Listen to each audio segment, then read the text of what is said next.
এবার কানাডার ভ্যানকুভার শহরে ছুটবে কলকাতার চলমান নস্টালজিয়া। ফিফা ফুটবল বিশ্বকাপ উপলক্ষে কানাডায় যাচ্ছে দুটি ট্রাম। বিশ্বকাপ চলাকালীন ট্রাম দুটি চলবে ভ্যানকুভার সিটিতে। গত 19 November council of general of ইন্ডিয়ার তরফে একটি প্রস্তাব দেওয়া হয় ফিফা বিশ্বকাপ উপলক্ষে কানাডার ভ্যানকুভারে দুটি ট্রাম পাঠানোর জন্য। আর এই প্রস্তাব আসার পরে রাজ্য দুটি ট্রাম কানাডায় পাঠানোর সিদ্ধান্ত নিয়েছে। তবে যেহেতু ট্রাম সংরক্ষণ সংক্রান্ত মামলা এখনো বিচারাধীন রয়েছে, তাই এ বিষয়ে আদালতের সম্মতির প্রয়োজন। মঙ্গলবার ছিল সেই মামলার শুনানি। সেখানে রাজ্যের আইনজীবী হাইকোর্টের কাছে আবেদন করেছেন যে ফিফা 2026 উপলক্ষে দুটি ট্রাম কানাডার ভ্যানকুভার সিটি স্থানান্তরের অনুমতির জন্য।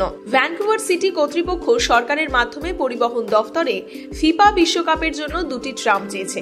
এ বিষয়ে প্রধান বিচারপতি টি.এস. শিবগানম প্রশ্ন করেছেন যে বিশ্বকাপের পরে ট্রামগুলি কি ফিরে আসবে।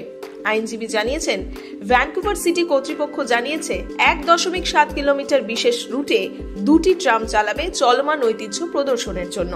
পরবর্তীকালে ভারত সরকার ও রাজ্য সরকার মনে করলে তার ফেরত আনা হবে না, উপহার হিসেবে কানাডা সরকারকে দেওয়া হবে।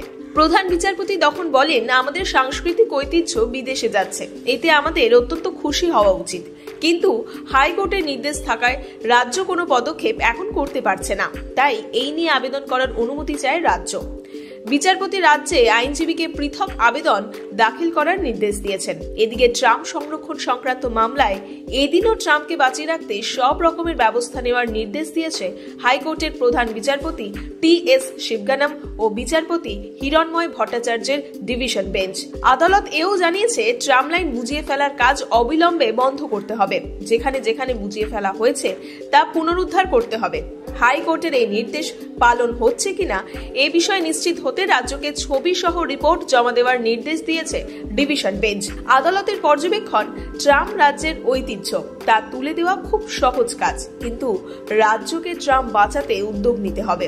বহু দেশে ট্রাম চলে, কোথাও কোথাও রাস্তার একেবারে মাঝখান দিয়ে। প্রসঙ্গত, সম্প্রতি কলকাতার ঐতিহ্য ট্রাম বাঁচাতে জোড়া জনস্বার্থ মামলা দায়ের হয়েছিল হাইকোর্টে। সেই মামলার প্রেক্ষিতে আগেই একটি কমিটি গড়ে দিয়েছিল আদালত। আর এদিন সেই মামলার শুনানিতে ট্রাম সংরক্ষণ কমিটির রিপোর্ট জমা দেয়। সেখানে বলা হয়েছে, ট্রাম লাইন বুঝিয়ে দেওয়ার অভিযোগে কলকাতা পুলিশের কাছে দুটি জমা পড়েছে। তা নিয়েই উদ্বেগ প্রকাশ করেন প্রধান বিচারপতি।